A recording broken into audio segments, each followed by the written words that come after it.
Sir வணக்கம் sir. வணக்கம். Sir லாஸ்ட்டா போட்ட வீடியோக்கு நெறைய கமெண்ட்ஸ் வந்திருந்தது சார். ஸோ நான் ஒண்ணொண்ணா படிக்கிறேன் சார். அதுக்கு ரிப்ளை குடுக்குறீங்களா sir? Okay. Sir first comment வந்து பார்த்தீங்கன்னா, சார் இன்னும் 3, 4 மாசத்துல ரேட் அதிகமாக வாய்ப்பு இருக்கா சார்? நான் வந்து கிராம் வந்து ரூ. 16,200 இருக்கும்போது வாங்கி இன்வெஸ்ட் பண்ணியிருக்கேன். ஸோ இன்னும் வாய்ப்பு இருக்கா சார் அதிகமாகன்னு கேட்டிருக்காங்க. கண்டிப்பாங்க. ஏன்னா ஒரு லாங் டெர்மா நீங்க வச்சுக்கங்க. இப்ப நீங்க எதுக்காக இது வாங்குனீங்க? இம்மீடியட்டா இது லாபம் சம்பாரிக்கணும்னு வாங்குனீங்களா? இல்ல லாங் டெர்மா? அத பாத்துங்க. லாங் டெர்ம்னா மினிமம் 24 மந்த்ஸ் வச்சுக்கங்க. அப்படி பார்க்கும் பட்சத்தில, இப்போ ஏதாவது எமர்ஜென்சி பண தேவைகள் இருக்கு அப்படின்னா மட்டும் அந்த நகைய வித்துருங்க. ஏன்னா, இப்ப என்னைக்குமேங்க நம்மளுடைய சொத்தாகட்டும், நம்மளுடைய பணமாகட்டும், நம்மளுடைய சம்பாரிச்சு சேர்த்து வச்ச பொருளாகட்டும், நமக்குன்னு ஒரு அவசரம் வர்றப்போ அது யூஸ்ஃபுல்லா இருக்கணும். அதுக்காக தான் நம்ம வாங்கி வைக்கிறோம். வெறும் பணமா எவ்வளோ தான் வைக்க முடியும். அதனால. அப்படி இருக்கும் பட்சத்தில, இப்போ கூட உங்களுக்கு ஏதாவது அத்தியாவசிய தேவைகள், அவசிய தேவைகள், அவசர தேவைகள் 3 விஷயம் இருக்கு. ஓகே. அந்த மாரி வந்துச்சுன்னா, உங்களால மேனேஜ் பண்ணவே முடியல. இது இருக்கணும் அப்புட்ன்னா, லாஸ் ஆயிடுச்சுன்னா கூட பார்க்காதீங்க. அத வித்து பண்ணிக்கங்க. அப்படிலாம் இல்ல, நான் சமாளிச்சுப்பேன்.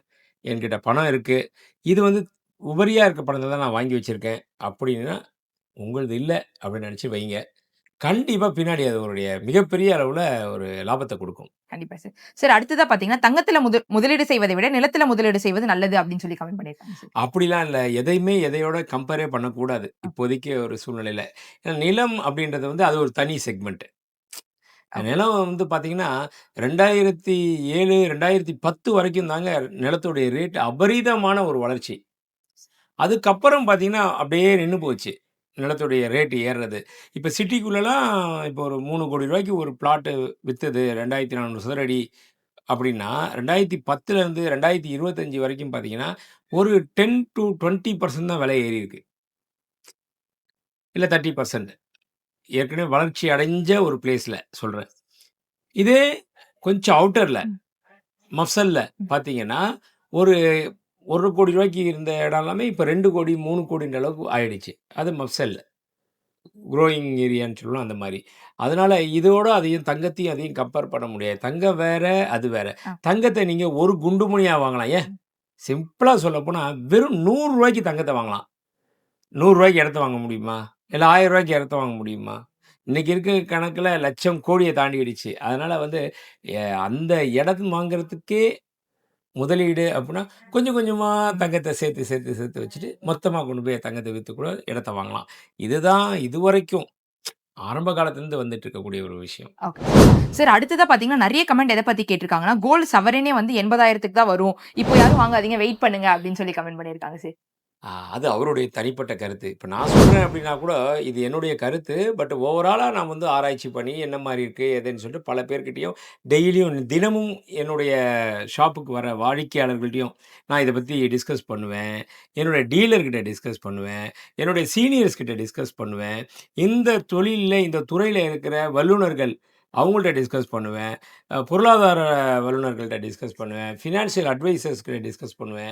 அதுக்கப்புறம் நான் நெறைய புக்ஸ் படிப்பேன். நெறைய இதெல்லாம் பார்த்து இதெல்லாம் ஓவராலா வச்சுட்டு, நாட்டுடைய ஷேர் மார்க்கெட் எப்படி போகுது? இதெல்லாமே ஒண்ணொன்னா அனலைஸ் பண்ணி, இத நான் வந்து ஒரு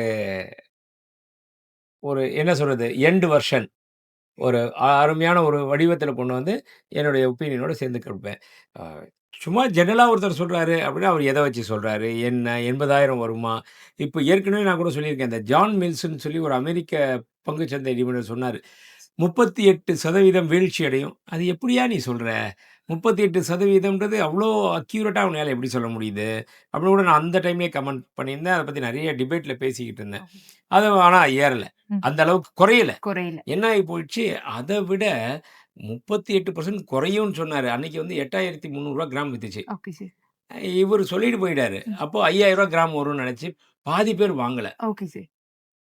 அடுத்த 2, 3 மாசத்துல இந்த 8,000ன்றது கிடுகிடுன்னு போய் டபுள் ஆயிடுச்சு.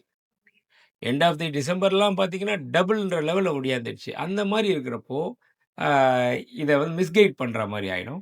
அதனால நான் கூட அதான் சொல்லுவேன். இப்ப யாராவது கேட்டாங்கன்னா கூட, இருக்கிற உண்மைய சொல்லணும்ல. கண்டிப்பா சார். நம்மளுடைய தனிப்பட்ட கருத்து வேற. ஜெனரலா இருக்கிற வடிவம் என்ன வரும் அப்படின்ற இப்போ இப்போ இருக்கிறது என்னன்னா, இந்த போர் அது இன்னைக்கு இருக்கிற சிச்சுவேஷன். இதே நாளைக்கு இருக்குமா? இன்னும் ஒரு 6 மாசம் கழிச்சு இருக்குமானா தெரியாது. இதுவரைக்கும் போர் வந்தா தங்கம் விலை உயரும். ஆனா இந்த முறை தான் ஈரான், இஸ்ரேல் வார் தான் மாத்தி அமைச்சுது. போர் வந்தா தங்கம் விலை குறையும் ம். அப்படின்னு சொல்றத வந்து மாத்தி அமைச்சது. அதுக்கு பதில் ஆயிலோட பிரைஸ் ஏறும் அப்படின்றத நம்ம எல்லாருமே உணர்ந்திருக்கோம்.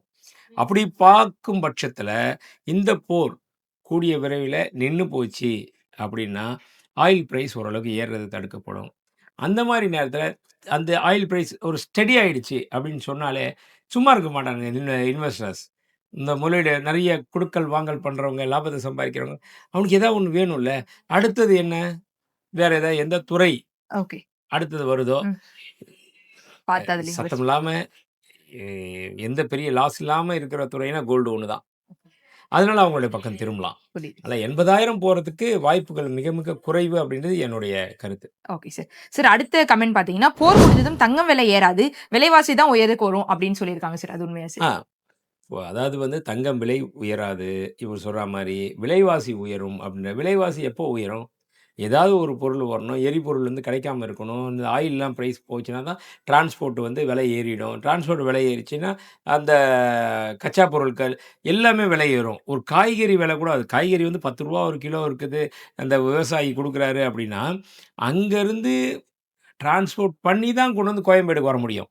ஸோ, அதனுடைய காஸ்ட்டு ஆயில் ஏறிச்சுன்னா பெட்ரோல் விலை பெட்ரோல் விலை ஏறிச்சு அப்படின்னா, அந்த டிரான்ஸ்போர்ட் விலை ஏறிடும். ம். அப்போ அந்த கிலோ ரூ. 10ன்றது இங்க வரப்போ ரூ. 18 ஆயிடும். கண்டிப்பா சார். நார்மலா ரூ. 10ன்றது ஆன் டிரான்ஸ்போர்ட்லாம் சேர்த்து ரூ. 12 ஆயிட்டுருக்கும். இன்னைக்கு இதெல்லாம் ஏறிச்சுன்னா ரூ.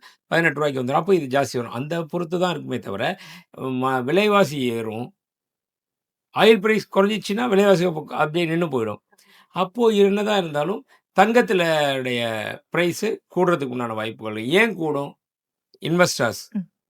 அவ்வளோ கூட வேணாங்க. இன்வெஸ்டர்ஸ்ன்ற அளவு கூட வேணாம். சாமானிய மக்கள் என்ன பண்ணுவாங்க? அவங்க எந்த காலத்திலயுமே காசு கொஞ்சம் எக்ஸ்ட்ரா இருந்துச்சு அப்புட்ன்னா, அத நேரா தங்கத்திலயோ, வெள்ளியிலயோ போட்டு வைக்கிறது அவங்களுடைய பழக்கம். பேங்க்ல போடணும்.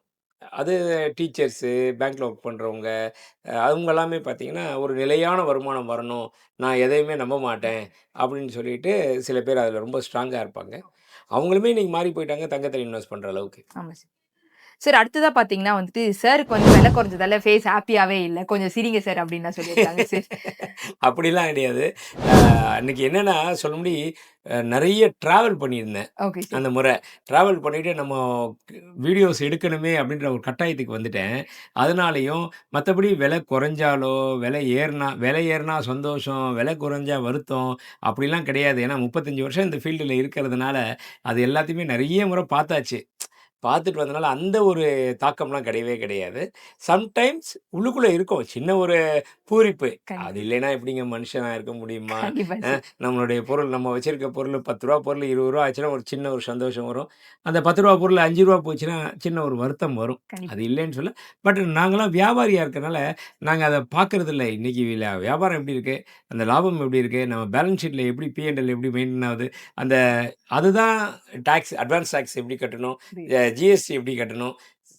நம்மளோட ஸ்டாஃப்க்கு எவ்வளோ சேலரி குடுக்கணும்? இருக்கிற ரென்ட் குடுக்கணும். மெயின்டனன்ஸ் சார்ஜ் குடுக்கணும். இந்த மாரி மற்ற விஷயங்கள்லாம் இருக்கு. மற்றபடி அதற்காக கிடையாது. அப்போ கொஞ்சம் புரியுது. அலைச்சல்ல இருந்தனால எனக்கு ஓகே. கொஞ்சம் அப்படி இருந்தது. வேற ஒண்ணும் ஓகே. இல்ல. சரி அடுத்ததா பார்த்தீங்கன்னா, தங்கம் விலை குறைஞ்சதால பெட்ரோல், கேஸ் மற்றும் உணவுப் பொருட்கள் விலையெல்லாம் கடுமையா உயரும். மேலும் வந்து எல்லா பொருட்களோட தட்டுப்பாடும் ஏற்பட வாய்ப்பு இருக்கு அப்படின்னு சொல்லியிருக்காங்களே சார். இத பத்தி நீங்க என்ன இல்ல சார்? அது வந்து வரதானே செய்யும். பட் ஆக்சுவலா ரியல் இம்பாக்ட் இன்னும் வரல. ம்.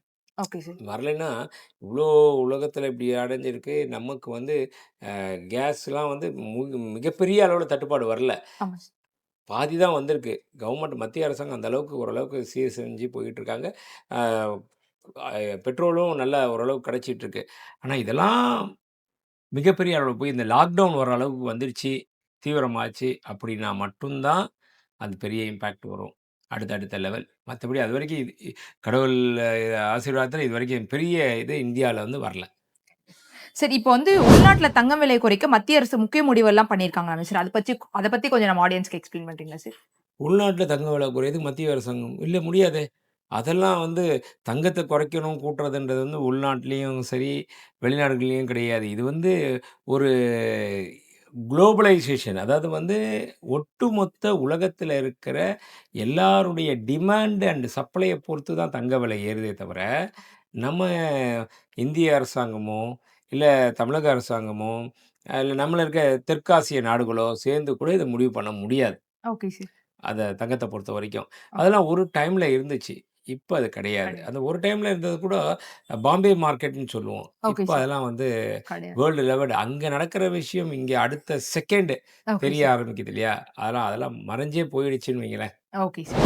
சார் அடுத்ததா பார்த்தீங்கன்னா, தங்கம் விலை பார்த்தீங்கன்னா, காலையில வந்துட்டு ரூ. 500 கூடியிருக்கு. ஈவினிங் பார்த்தீங்கன்னா குறையுது சார். ஸோ தங்கம் வாங்குற ஆடியன்ஸ் வந்து எப்படி சார் பிளான் பண்ணலாம்?